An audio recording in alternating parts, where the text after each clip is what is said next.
جس رات اسے اس بات کا ادراک ہوا وہ سخت خوفزدہ ہوئی۔ کئی راتیں اس نے خود سے جنگ کرتے ہوئے گزاری تھی۔ وہ یہ بات سمجھنے سے قاصر تھی اور اکثر بیٹھ کر سوچتی، یہ کیسے محبت تھی جو گھن کی صورت اسے چاٹ رہی تھی۔ وہ جو زندگی سے لڑنے آئی تھی اپنے دل سے ہار بیٹھی۔ جسم تو معذور تھا ہی، وہ دل کو بھی معذور کر بیٹھی۔ اب اس اپاہج دل کو لے کر وہ کہاں جاتی؟ اس نے تو بہت سنبھل کر زندگی گزاری تھی۔ رب سے تعلق اتنا مضبوط تھا جو اسے کہیں اور دیکھنے ہی نہیں دیتا تھا، لیکن دل نے جیسے ہی پہلی چوری کی پکڑا گیا۔ اللہ سے تھوڑا سا غافل ہوئی، اس نے منہ کے بل گرا دیا۔ اس پر بھی اماں کہتی تھی کہ شکر کر سکینہ، اللہ تجھ سے غافل نہیں ہوا۔ اسے کچھ دن سے اپنے علاج سے کوئی دلچسپی نہیں رہی تھی۔ سکھر سے ابا ان کو ملنے آیا تو اسے اس قدر کمزور دیکھ کر حیران رہ گیا۔ وہ گھنٹوں چپ بیٹھی رہتی اور کھڑکی سے باہر برگد کے سوکھے پیڑ کو دیکھتی رہتی۔ اس کے چہرے پر صرف چند منٹوں کے لیے تازگی آتی جب ڈاکٹر خاور صبح راؤنڈ پر آتے، لیکن اب وہ بھی نہ جانے کیوں اس کے ساتھ ذرا محتاط ہو کر بات کرتے تھے، اور ان کی یہ لا تعلقی دیمک کی طرح سکینہ لادتا کے وجود کو کھا رہی تھی۔ اماں، میں خوبصورت کیوں نہیں ہوں؟ اس دن اس نے شیشہ دیکھتے ہوئے سخت رنجیدہ لہجے میں اماں سے پوچھا، جو جائے نماز پر بیٹھی تسبیح کر رہی تھی۔ اس نے ابھی اپنے کمرے کی کھڑکی سے ڈاکٹر زویا کو ڈاکٹر خاور کے ساتھ جاتے دیکھا۔ افسردگی کی ایک بھاری دیوار دل پر آن گری، اور اس نے پچھلے 10 منٹوں میں بلا شبہ کوئی 15 دفعہ شیشہ دیکھا، اور ہر دفعہ دیکھنے پر پہلے سے زیادہ مایوسی کا شکار ہوئی۔ کملی نہ ہو، کون کہتا ہے میری دھی خوبصورت نہیں ہے؟ اماں نے دل ہی دل میں صورت پڑھ کر اس کے ماتھے پر پھونک ماری۔ وہ اس وقت ساری دنیا سے خفا لگ رہی تھی۔ اماں جائے نماز سے اٹھ کر اس کے پاس آن بیٹھی۔ اماں، تیرے علاوہ ساری دنیا کہتی ہے۔ اس کے انداز میں اکتاہٹ اور بے دلی کا عنصر نمایاں تھا۔ وہ اب دانستہ طور پر کھڑکی سے باہر دیکھنے سے گریز کر رہی تھی۔ میری دھی دا دل تے شیشے ورگوں روشن تے چمکیلا ہے۔ اماں نے اس کے ماتھے کا بوسہ لیا۔ اس کے ہر انداز سے اپنی بیٹی کے لیے امڑتا محبت کا سمندر ہر کسی کو ہی دکھائی دیتا تھا۔ سارے پنڈ والے جمیلہ اور اللہ دتے کمہار کا مذاق اڑاتے تھے، جنہوں نے لڑکی ذات کو سر پر چڑھا رکھا تھا۔ میری بھولی ماں، آج کل کے دور میں کون بے وقوف دلوں کے چمکیلے پن کو دیکھتا ہے؟ لوگ اجلے جسم اور خوبصورت چہروں کے پیچھے ہی بھاگتے ہیں، وہ زہر خند لہجے میں بولی تھی۔ پتر، ابھی اتنا بھی اندھیر نہیں مچا، ابھی بھی کچھ لوگ اجلے دلوں سے پیار کرتے ہیں۔ اماں نے میز سے لکڑی کا فریم اٹھاتے ہوئے سادہ سے انداز سے کہا۔ لکڑی کے فریم کے ساتھ ہی ایک سفید اور گلابی رنگ کی کریم زمین پر گری، جسے گرتے دیکھ کر سکینہ کا رنگ فک ہوا۔ نی سکینہ، اے کیے؟ اماں نے ٹیوب اٹھا کر اس کی آنکھوں کے آگے کی، جو اسے نظر چرائے باہر انار کے درخت پر بیٹھی ایک اداس سی چڑیا کو دیکھنے کی ناکام کوشش کر رہی تھی۔ پتہ نہیں اماں، اس نے دانستہ اپنے لہجے کو لاپرواہ بنایا۔ اسی وقت ایک نرس اس کی بخار کی ریڈنگ لینے اندر آئی تو اماں نے وہی ٹیوب اس کے آگے لہرا دی۔ پتر، اے کیے؟ سکینہ دی کوئی دوائی تے نہیں ہے نا؟ وہ نرس ٹیوب دیکھ کر کھلکھلا کر ہنس پڑی۔ اماں جی، اے تے فیئر اینڈ لولی ہے۔ اس نے تھرمامیٹر سکینہ کے منہ میں ڈالتے ہوئے جمیلہ مائی کی معلومات میں اضافہ کیا۔ اے دھی رانی، میں ان پڑھ جاہل کیا جانوں یہ کس بلا کا نام ہے؟ تو یہ بتا یہ کس کام آتی ہے؟ اماں کو واقعی سمجھ نہیں آئی تھی، تبھی وہ حیرانگی سے نرس کو ہنستے ہوئے دیکھ رہی تھی۔ خالہ جی، اے رنگ گورا کرن والی کریم ہے، اس دا نام فیئر اینڈ لولی ہے۔ یہ تیری دھی نے مجھ سے ہی پرسوں بازار سے منگوائی تھی۔ نرس کی چلتی زبان دیکھ کر سکینہ کا دل چاہا کہ وہ تھرمامیٹر اپنے منہ سے نکال کے اس کے منہ میں ڈال دے۔ رنگ گورا کرنے کی؟ سکینہ نے منگوائی سی؟ اماں نے سخت غصے اور ناراضگی سے سکینہ کو دیکھا، جس نے اماں کے غضب سے بچنے کے لیے فوراً آنکھیں بند کر لی تھی۔ لیکن اماں نے بھی نرس کے باہر جانے پر اپنی بیٹی کا دماغ سیٹ کرنے کا ارادہ کر ہی لیا تھا۔ کیا؟ عائشہ کے منہ سے نکلنے والی بے ساختہ چیخ پر ماہم کے ہاتھ سے چھری گرتے گرتے بچی۔ وہ دونوں اس وقت ماہم کے کچن میں شیلف پر بے شمار سبزیاں رکھے چائنیز بنانے کے لیے کٹنگ کرنے میں مصروف تھی کہ ماہم نے اسے رامز کے پرپوزل کا بتایا، جسے سنتے ہی عائشہ اپنے منہ سے نکلنے والی بے ساختہ چیخ پر قابو نہ پا سکی۔ اس پاگل کا دماغ تو ٹھیک ہے جو تمہیں پرپوز کرنے بیٹھ گیا؟ عائشہ نے کٹنگ بورڈ پر اور تیزی سے چھری چلاتے ہوئے غصے سے کہا۔ اس کے اس انداز پر ماہم کھلکھلا کر ہنس پڑی۔ اس کے یوں ہنسنے سے اس کے دائیں گال پر بننے والا ڈمپل اور خوبصورت لگنے لگا۔ بے تحاشا غصہ آ رہا ہے مجھے اس آٹے کی بوری پر۔ عائشہ کو مردوں کی سفید رنگت سخت بری لگتی تھی، جبکہ رامس بھی خوب گورا چٹا ہونے کی وجہ سے اسے بالکل بھی اچھا نہیں لگتا تھا۔ اس نے پچھلے ہفتے ہی تو اسے ماہم کے ساتھ دیکھ کر منہ بنایا۔ قسم سے عائش، ایسے لگ رہا ہے جیسے تم سبزیاں نہیں رامش کی گردن کاٹ رہی ہو۔ اس کے شرارتی انداز پر عائشہ نے مصنوعی غصے سے اسے گھورا۔ 1000 دفعہ کہا ہے کہ میرا نام مت بگاڑا کرو۔ تم جیسی جاہل کو علم ہی نہیں کہ میرا نام کتنی محترم ہستی کے نام کی مناسبت سے رکھا گیا ہے۔ خالصتاً اسلامی نام جب بگاڑ کر تم عائش کہتی ہو تو مجھے وہ کمبخت لمبوتری ایشوریا رائے یاد آ جاتی ہے، جو باپ اور بیٹے کے ساتھ دنیا کو بے وقوف بنا رہی ہے۔ استغفر اللہ۔ عائشہ ایسے کسی پر الزام تراشی نہیں کرتے۔ ماہم نے نفاست سے بند گوبھی کاٹتے ہوئے اسے ٹوکا۔ تم اپنے ایمان سے بتاؤ کہ وہ ابھیشیک سے زیادہ امیتابھ کے ساتھ سوشل گیدرنگز میں نہیں ہوتی۔ دونوں ایک دوسرے کے ہمراہی میں کتنے خوشباش لگتے ہیں، کہیں سے بھی ان میں سسر اور بہو کا رشتہ لگتا ہے۔ عائشہ نے بڑی مہارت سے گاجر پر چھری چلائی، جبکہ ماہم نے اسے تعصب بھرے انداز سے دیکھا۔ یا اللہ، تم کتنی مکار عورت لگ رہی ہو ایسی باتیں کرتے ہوئے، بالکل سٹار پلس کی کسی سازشی ڈرامے کی کٹنی کی طرح۔ ماہم نے ایپرن باندھ کر فرائی پین نکالتے ہوئے اسے چھیڑا تھا۔ میں جو بھی لگوں، تم اس بات کو چھوڑو۔ تم نے پھر رامس علی دورانی کو کیا جواب دیا؟ عائشہ نے کٹنگ شدہ سبزیوں کو پانی میں گھنگالتے ہوئے تجسس سے دریافت کیا، جبکہ اس کی بات کے جواب میں ماہم لاپرواہی سے کندھے جھٹک کر بولی، آف کورس، ایسی بات کا جواب صرف خاموشی ہی ہو سکتی تھی۔ ایسی صورت میں جب آپ کو پتا ہو کہ اگلا بندہ آپ کا مریض ہے اور اس کی ذہنی حالت بھی ایسی نہیں کہ وہ اپنے مستقبل کا کوئی ایسا اہم فیصلہ کر سکے۔ فرض کرو کہ اگر وہ بالکل ٹھیک ہوتا، اس کو کوئی نفسیاتی مسئلہ درپیش نہ ہوتا اور وہ عام سے حالات میں تم سے ملتا، تو کیا تم اس کا پروپوزل قبول کر لیتی؟ عائشہ نے سبزیوں کا پیالہ شیلف پر رکھ کر اسے سنجیدگی سے دیکھا۔ آئی ڈونٹ نو یار، تمہیں پتا ہے نا کہ میں کتنی متلون مزاج واقع ہوئی ہوں، اس لیے اپنے ہی بارے میں کچھ وثوق سے نہیں کہہ سکتی۔ وہ تھوڑا سا عجیب انداز میں مسکرائی۔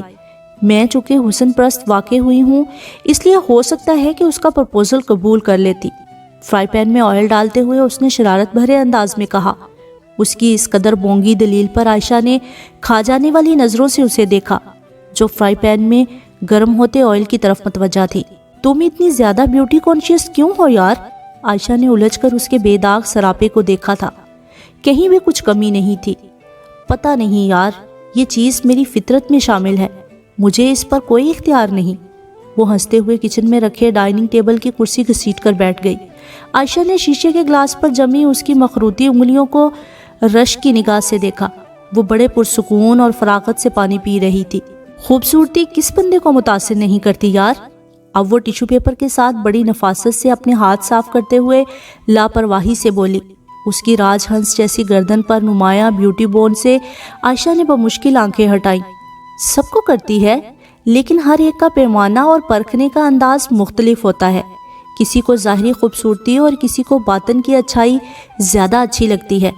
اس کی دلیل پر وہ استہزائیہ انداز سے ہنسی اور ایک دفعہ پھر چولہے کے سامنے کھڑی ہو گئی۔ یہ باطنی خوبصورتی والی باتیں محض ٹوپی ڈرامہ ہوتی ہیں یار۔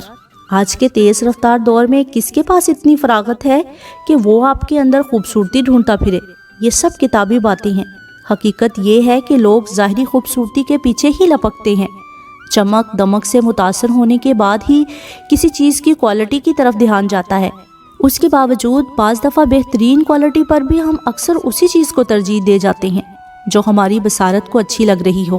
جو چیز دیکھنے میں ہی نہ اچھی لگے، کسی کے پاس اتنا وقت ہے کہ خوردبین کے ساتھ اس کی خوبیاں ڈھونڈتا پھرے؟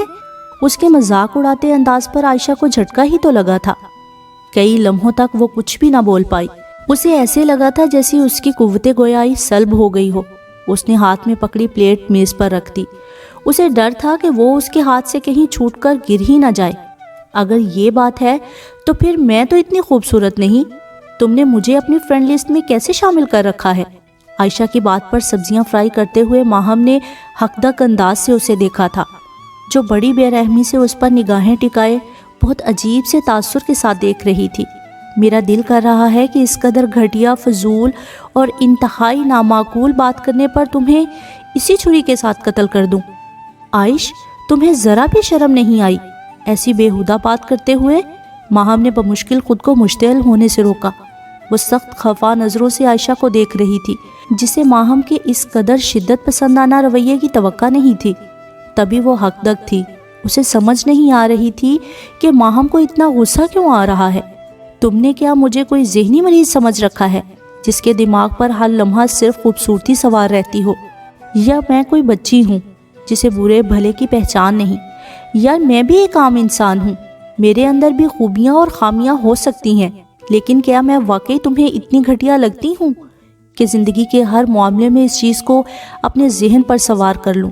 اور خصوصاً تم نے سوچا بھی کیسے کہ میں تمہارے معاملے میں کوئی ایسی فضول چیز سوچوں گی؟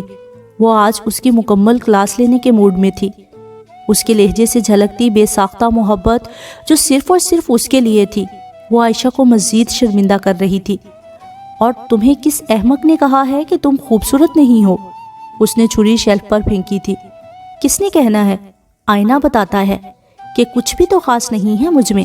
عائشہ نے استہزائیہ انداز سے اپنا مذاق اڑایا تھا، جو ماہم کو سخت برا لگا تھا۔ تمہیں پتہ ہے عائش، تمہاری سب سے بڑی خوبصورتی تمہارا پر اعتماد انداز ہے، تمہاری ذہانت، سچائی اور تمہارا کھرا پن ہے۔ مجھے اگر ظاہری خوبصورتی متاثر کرتی ہے تو میں کردار کی ان خوبیوں پر بھی مرتی ہوں جو تمہارے اندر کوٹ کوٹ کر بھری ہوئی ہیں۔ اگر اپنے حوالے سے ایسی بات سوچو گی تو خود ترسی اور احساس کمتری کا شکار ہو جاؤ گی۔ ماہم کے لہجے سے تلخی کے ساتھ ساتھ سچائی بھی جھلک رہی تھی۔ تمہیں پتہ ہے ماہم کہ میں ایسی چیزوں کو کبھی اہمیت نہیں دیتی۔ اللہ کا لاکھ لاکھ شکر ہے کہ مجھ میں ایسا کوئی کمپلیکس نہیں، الحمدللہ۔ میں نے یوں ہی مذاق میں کی جانے والی باتوں پر ایسا سوچا تھا، اور یہ خیال بھی باخدا ابھی میرے ذہن میں آیا تھا۔ تم پتہ نہیں کیوں سیریس ہو گئی؟ عائشہ کو ہنستے دیکھ کر ماہم نے بمشکل خود پر قابو پایا اور انتہائی سنجیدہ انداز سے کہا، اب باقی سارا چائنیز کھانا تم اکیلے بناؤ گی، یہ تمہاری سزا ہے۔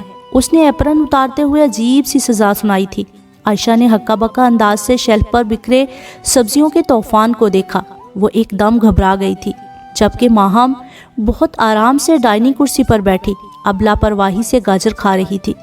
کرم مانگتی ہوں، عطا مانگتی ہوں، الہی میں تجھ سے دعا مانگتی ہوں۔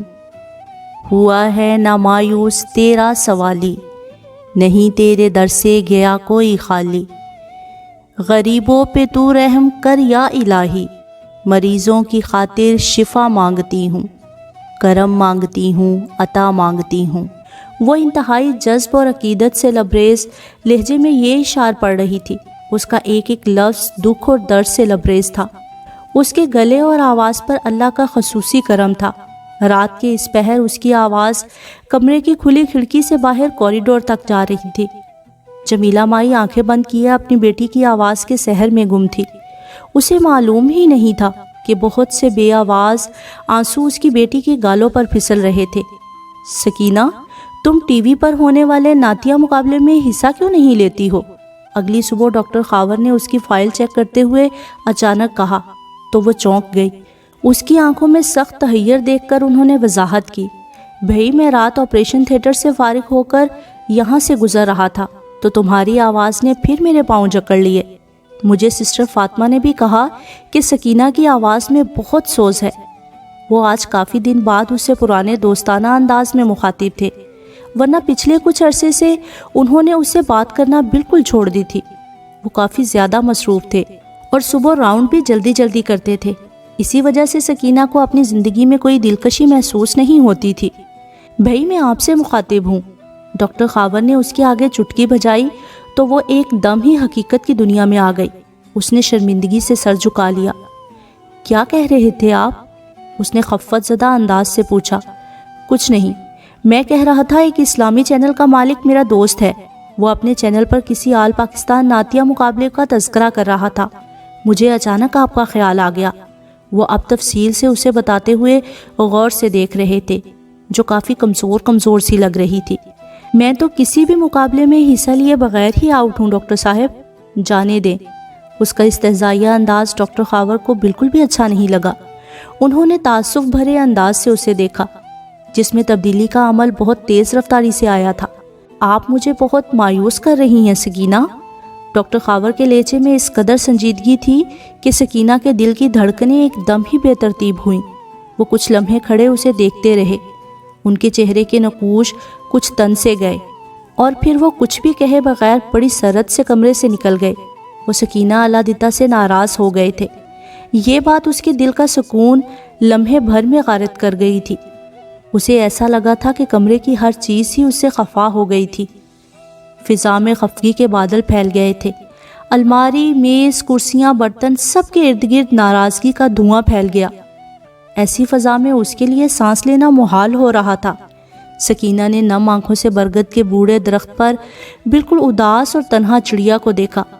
اسے لگا کہ اس کا وجود چڑیا کے اندر سرایت کر گیا ہے۔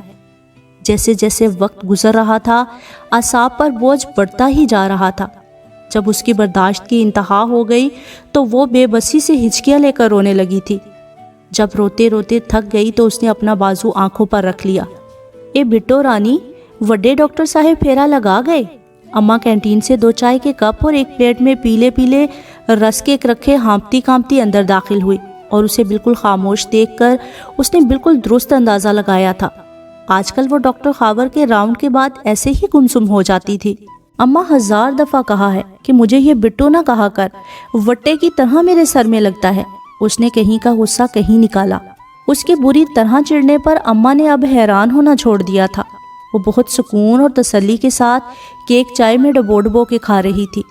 پر مجھے تو اچھا لگتا ہے، اماں معصومیت سے کہتے ہوئے مسکرائی۔ تجھے تو آج کل ہر گل ہی زہر دی پڑی لگ دی ہے پتر، تے پھر میں کی بولنا ہی چھڑ دیاں۔ جمیلہ مائی نے چائے کی لمبی چسکی لی۔ وہ کبھی کبھی منہ کا ذائقہ بدلنے کے لیے بالکل ہی پنجابی میں بات کرنے لگتی۔ اماں 1000 دفعہ کہا ہے، یہ اپنی پنڈ والی بولی یہاں نہ بولا کر۔ اچھی خاصی اردو بولتی بولتی خام خواہ پٹڑی سے اتر جاتی ہے۔ سکینہ کو ایک اور بات پر غصہ آ گیا۔ اس کی بات پر اماں نے اسے یوں دیکھا تھا جیسے اس کی خرابی طبیعت کا یقین ہو گیا ہو۔ لو، میری پنڈ کی بولی ہے، مجھے اس پر فخر ہے، ایمی کملی نہ بنا کر۔ جو قومیں اپنی زبان، اپنے لباس اور اپنی شناخت پر شرماتی ہیں پتر، وہ کبھی ترقی نہیں کر سکتی۔ پرائے چولے تے پرائی بولیاں بھی کبھی اپنی بنی ہیں۔ اماں کی بات پر اس نے غصے سے ہنکارا بھرا اور بمشکل خود کو بولنے سے روکا، جبکہ اماں ایک دفعہ پھر شرارت سے گویا ہوئی۔ چل میری جھلی دھی، چاہ پی لے، چل غصہ جان دے، نکی جئی جان نو وقتے نہ پایا کر۔ اماں کی بات پر اس نے جھنجھلا کر تکیہ منہ پر رکھ کر دیوار کی طرف ایسے منہ کر لیا کہ اب اس کی پشت جمیلہ مائی کی طرف تھی۔ جمیلہ مائی کا دل اس کے اس انداز پر دکھ سے بھر گیا۔ اس نے چائے کا کپ ادھورا ہی چھوڑ دیا تھا۔ وہ اب سکینہ کی پیٹھ کی طرف نظر جمائے کسی گہری سوچ میں تھی۔ وہ سائیکولوجسٹ ماہم منصور کی زندگی کا ایک اور دلچسپ لیکن پیچیدہ کیس تھا۔ 28 سالہ ثنائلہ زبیر کا شمار ڈائجسٹ ادب کی دنیا میں بہترین اور بہت مشہور رائٹر کی حیثیت سے ہوتا تھا۔ اس نے اپنا پہلا ناول صرف 15 سال کی عمر میں لکھا تھا۔ اس ناول نے مقبولیت کے بے پناہ ریکارڈز توڑتے ہوئے ثنائلہ کو صفحے اول کی لکھاریوں میں لا کھڑا کیا تھا۔ اپنے 9 سالہ تحریری کیریئر میں وہ بے شمار کتابوں کی مصنفہ، ایک بلند پایہ شاعرہ کے طور پر ادبی حلقوں میں اپنا ایک مقام بنا چکی تھی، لیکن اسے خود ذاتی طور پر نثر کا میدان پسند تھا۔ وہ اب شاعری کو چھوڑ کر بس نثر کی طرف ہی راغب ہو چکی تھی۔ وہ ایک عجیب سی اداس شام تھی۔ فضا میں اداسی کے بادل چھائے ہوئے تھے جب اسے اس کے کلینک کی ریسیپشن پر موجود لڑکی نے ثنائلہ کے آنے کی اطلاع دی تھی۔ ماہم نے اسے بالکل بھی انتظار نہیں کروایا۔ مجھے سمجھ نہیں آتا کہ مجھے یہاں آنا چاہیے تھا کہ نہیں، لیکن میں آ گئی ہوں۔ ماہم نے سیاہ شلوار سوٹ میں بالکل عام سے نقوش کی حامل لڑکی کو اپنے کلینک میں آتے دیکھا۔ اس کے چہرے پر تذبذب کے آثار تھے۔ وہ کلینک میں آ تو گئی تھی لیکن بہت زیادہ ششوپنج کا شکار تھی۔ اپنے مریضوں کی طرف سے ایسا رویہ ماہم کے لیے نیا نہیں تھا۔ اتنی چھوٹی سی عمر میں ایسی سوچیں تو بندے کو بہت جلد بوڑھا کر دیتی ہیں۔ دفع کریں سب باتوں کو، آرام سے بیٹھیں، میں خود پچھلے 1 گھنٹے سے سخت بور ہو رہی تھی۔ ماہم کی لہجے کی شگفتگی اور بلا کی بے تکلفی نے ثنائلہ کو بڑی خوشگوار سی حیرت میں مبتلا کیا تھا۔ اس نے اپنے سامنے بیٹھی فیروزی کلر کے سوٹ میں بلا کی حسین لڑکی کو دیکھا۔ وہ کہیں سے بھی سائیکولوجسٹ نہیں لگ رہی تھی۔ اس کے لہجے میں نرمی اور دیکھنے کے انداز میں ایک دوستانہ پن نمایاں تھا۔ میں سب سے پہلے وضاحت کر دوں کہ میں کسی بھی طرح سے کم عمر نہیں ہوں۔ 28 سال عمر لڑکیوں کے لیے ایک معنی رکھتی ہے۔ سنائلہ کے لہجے کی سنجیدگی پر ماہم مسکرائی اور خوشگوار لہجے میں کہا، افسوس کہ سنائلہ، آپ جس لڑکی کے سامنے بیٹھی ہیں وہ جسمانی عمر سے زیادہ ذہنی عمر کو اہمیت دیتی ہے۔ میرے خیال میں تو بڑھاپا بھی ایک ذہنی کیفیت کا نام ہے۔ جب آپ 20-21 سال کی عمر میں خود کو بوڑھا سمجھنے لگیں تو آپ بوڑھے ہو جاتے ہیں، لیکن اگر آپ 60-70 سال کی عمر میں بھی ذہنی طور پر خود کو توانا محسوس کریں تو یقین کریں کہ موت کے آخری لمحے تک بھی بڑھاپا نام کی کوئی چیز آپ کے قریب بھی نہیں بھٹکتی۔ ماہم نے ایک دلکش مسکراہٹ کے ساتھ اپنے سامنے بیٹھی تخلیق کار کو دیکھا تھا، جس کے چہرے پر عجیب سے تاثرات تھے۔ آپ بہت حیران کن شخصیت کی حامل خاتون ہیں، اس نے اعتراف کرنے میں دیر نہیں لگائی تھی۔ ماہم اس کی بات پر بے ساختہ ہنسی۔ مجھے تو بس اتنا پتا ہے کہ ایک مشہور و معروف مصنفہ میرے روبرو ہے، جس کے لفظوں کے پیچھے ایک دنیا پاگل ہے، جو لفظوں سے ایسا سحر قائم کرتی ہے کہ لوگ اس کی کشش سے نکل ہی نہیں پاتے، جس کے کرداروں پر حقیقت کا گماں ہوتا ہے، جس کا تخیل انتہائی طاقتور ہے۔ میں اپنی دوست عائشہ کو بتاؤں گی تو وہ تو حیران ہو جائے گی، وہ آپ کی تحریروں کی دیوانی ہے۔ ماہم نے ریوالونگ چیئر کو گھماتے ہوئے بظاہر اس سے گفتگو کا لیکن اندرون خانہ اپنے کام کا آغاز کر دیا تھا۔ اپنی تعریف پر سنائلہ کے چہرے پر پھیلنے والے رنگ بڑے فطری تھے، لیکن اگلی ہی بات پر وہ فوراً کانشیس ہو گئی۔ پلیز آپ میرے یہاں آنے کا کسی سے ذکر مت کیجیے گا۔ آپ کو اندازہ نہیں کہ لوگ رائی کا پہاڑ بنانے میں کمال رکھتے ہیں۔ وہ ٹیشو پیپر سے اپنے چہرے پر آنے والا نادیدہ پسینہ صاف کرتے ہوئے ایک دم گھبرائی۔ ڈونٹ وری سنائلہ، ماہم نے فوراً اسے تسلی دی۔ یہ ڈر خوف بھی اس کے لیے نیا نہیں تھا۔ اسے معلوم تھا کہ لوگ جسمانی بیماریوں کے لیے تو دھڑلے سے ہسپتالوں کا رخ کرتے ہیں، لیکن ذہنی بیماریوں کے لیے کسی کلینک جاتے ہوئے ان کا دل کرتا ہے کہ کوئی سلیمانی ٹوپی اوڑھ لیں جس سے وہ باقی دنیا کو دکھائی نہ دے۔ اسی بات کو مد نظر رکھتے ہوئے ماہم نے اپنے کلینک کی سیٹنگ ہی ایسے کروائی تھی کہ یہاں سے داخل ہونے اور نکلنے کے لیے 2 بالکل الگ گیٹ تھے۔ دوسرا، وہ کبھی بھی ایک وقت میں 2 لوگوں کو اکٹھے نہیں بلاتی تھی۔ اگر کبھی اتفاق سے ایسا ہو جاتا، ان کو الگ الگ کمروں میں بنائی گئی انتظار گاہ میں بٹھایا جاتا تھا۔ اس لیے تو لوگ بے دھڑک ہو کر اس کے کلینک آ جاتے تھے۔ دیکھیں سنائلہ، آپ یہ خوف اپنے ذہن سے نکال دیں۔ آپ سمجھیں کہ آپ ایک مصنفہ کی حیثیت سے مجھے ملنے آئی ہیں اور اپنے کسی کردار کی ذہنی الجھنوں کو سلجھانا آپ کا مقصد ہے، اور یہی بات آپ ان لوگوں کو بتائیں گی جن سے آپ کی شناسائی ہو، اور کبھی اتفاق سے یہاں آتے جاتے ٹاکرا ہو جائے۔ ماہم نے اس کی الجھن کا بہت عمدہ حل نکالا تھا۔ اس بات سے سنائلہ کے چہرے پر اطمینان اور سکون کے گمشدہ رنگ بڑی سرعت کے ساتھ واپس آئے تھے۔ ہم باقی باتیں بعد میں کریں گے، آپ پہلے یہ بتائیں کہ آپ کا اپنا سب سے پسندیدہ ناول کون سا ہے؟ ماہم نے بچوں کے سے اشتیاق سے پوچھا۔ وہ تو میں بھی بعد میں بتاؤں گی، پہلے آپ یہ بتائیں کہ آپ ناول پڑھتی ہیں؟ سنائلہ کے تجسس بھرے انداز پر ماہم کھلکھلا کر ہنس پڑی۔ اچھا، تو آپ کو لگ رہا ہے کہ میں آپ کے ساتھ کوئی ڈرامہ بازی کر رہی ہوں؟ آپ اپنی کسی بھی ناول کی سٹوری مجھ سے پوچھ سکتی ہیں۔ ماہم کے پر اعتماد جواب پر سنائلہ ایک دم خفت کا شکار ہوئی تھی۔ نہیں، میرا یہ مقصد نہیں تھا۔ میرا خیال تھا کہ آپ اتنی زیادہ مصروف رہتی ہیں کہ آپ کے پاس کہاں ان ناولز اور افسانوں کے لیے وقت ہوتا ہوگا۔ اس کی وضاحت پر ماہم ایک دفعہ پھر مسکرا دی۔ یار ایک بات کہوں؟ ماہم کی بات پر اس نے تذبذب سے سر ہلایا۔ میرے ساتھ ایک بہت بڑا مسئلہ ہے کہ مجھ سے اپنے ہم عمر یا اپنے سے چھوٹے لوگوں کو آپ کر کے بات نہیں ہوتی۔ یقین کریں پچھلے 15 منٹ سے شدید قسم کی بد ہضمی کا شکار ہوں۔ اس کے معصومانہ انداز پر سنائلہ کے حلق سے نکلنے والا کہکہا بڑا فطری سا تھا۔ اور میرے لیے کیا حکم ہے؟ سنائلہ نے ہنستے ہنستے پوچھا۔ خبردار لڑکی، تم نے اگر مجھے آپ کہہ کر مخاطب کیا تو جان نکال دوں گی۔ اس نے انگلی اٹھا کر بے تکلفانہ انداز میں دھمکی دی تو سنائلہ ایک دفعہ پھر ہنس دی۔ ویسے مجھے یقین ہے کہ آپ مجھ سے تو چھوٹی ہی ہوں گی۔ سنائلہ کا توصیفی انداز اور ستائشی نظریں ماہم کے لیے نئی نہیں تھی۔ اسے معلوم تھا کہ لوگ اس کی ظاہری خوبصورتی کے بعد اس کے دوستانہ انداز کے شیدائی ہیں۔ عام سی باتوں سے شروع ہونے والی گفتگو اگلے 3 گھنٹوں تک جاری رہی۔ سنائلہ اپنے ذہن کی تمام گرہیں ایک ایک کر کے کھولتی گئی۔ یہ کیا ہے؟ ڈاکٹر خاور نے سخت تعجب اور حیرانگی سے کاپی کا صفحہ پھاڑ کر گوند سے جوڑا ہوا لفافہ دیکھا تھا جو انہیں ابھی ابھی سسٹر ماریا نے دیا تھا۔ وہ اس وقت اپنے آفس میں آ کر ابھی ابھی بیٹھے ہی تھے۔ سر، یہ کمرہ نمبر 8 کی مریضہ سکینہ نے خصوصی طور پر دیا تھا کہ آپ تک پہنچا دوں۔ آئی ایم سوری سر، وہ بہت زیادہ منت اور واسطہ دے رہی تھی اور پھر میں اکثر اس سے نعتیں سننے اس کے کمرے میں چلی جاتی ہوں، اس لیے ایک اچھا تعلق قائم ہونے کی وجہ سے مجھ سے انکار نہیں ہو پایا۔ اٹس اوکے سسٹر ماریا۔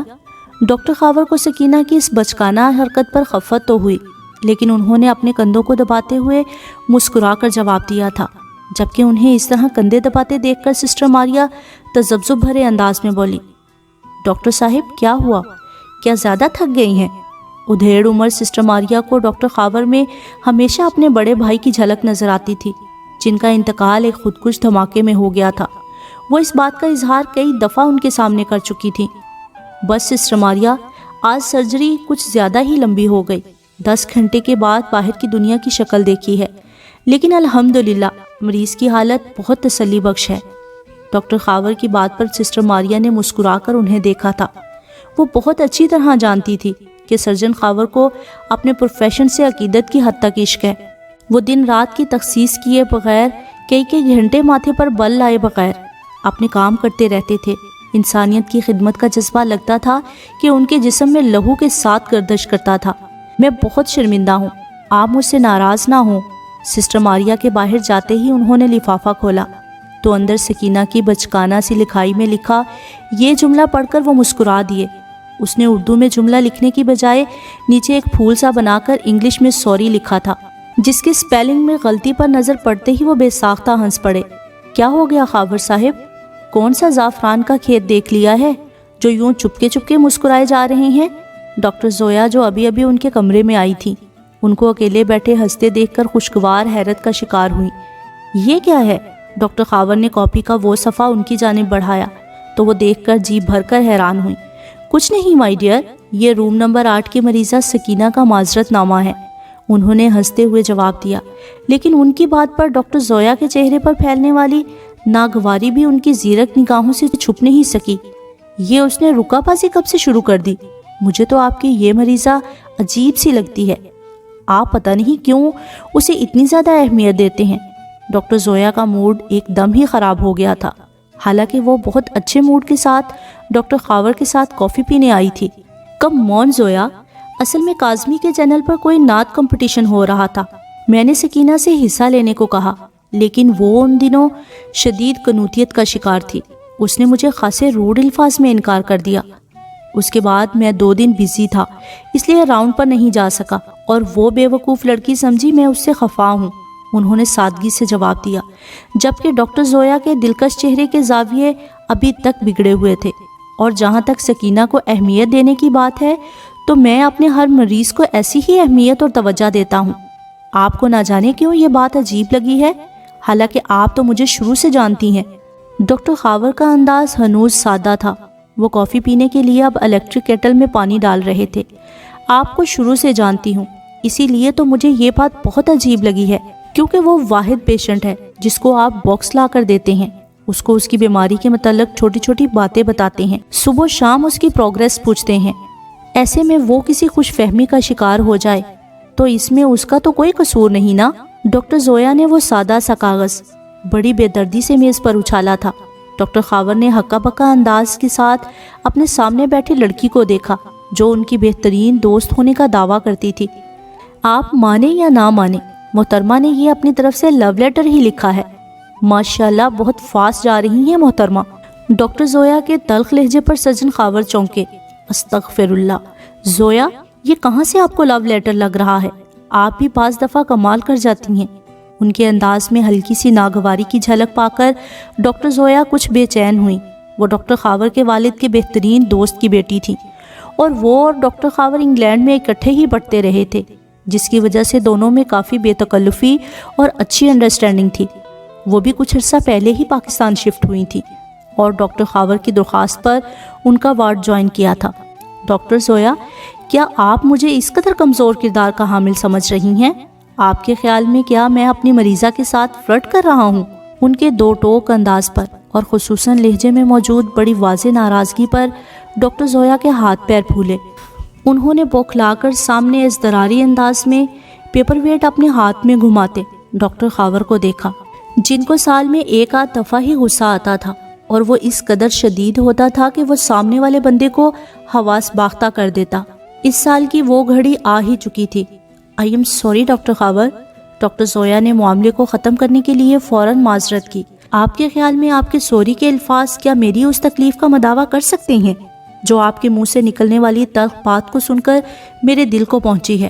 وہ بڑی سرعت سے کھڑے ہوئے اور عجلت میں میز پر پڑا اپنا سیل فون اٹھایا اور ڈاکٹر زویا کو ہکا بکا چھوڑ کر برق رفتاری سے کمرے سے نکل گئے۔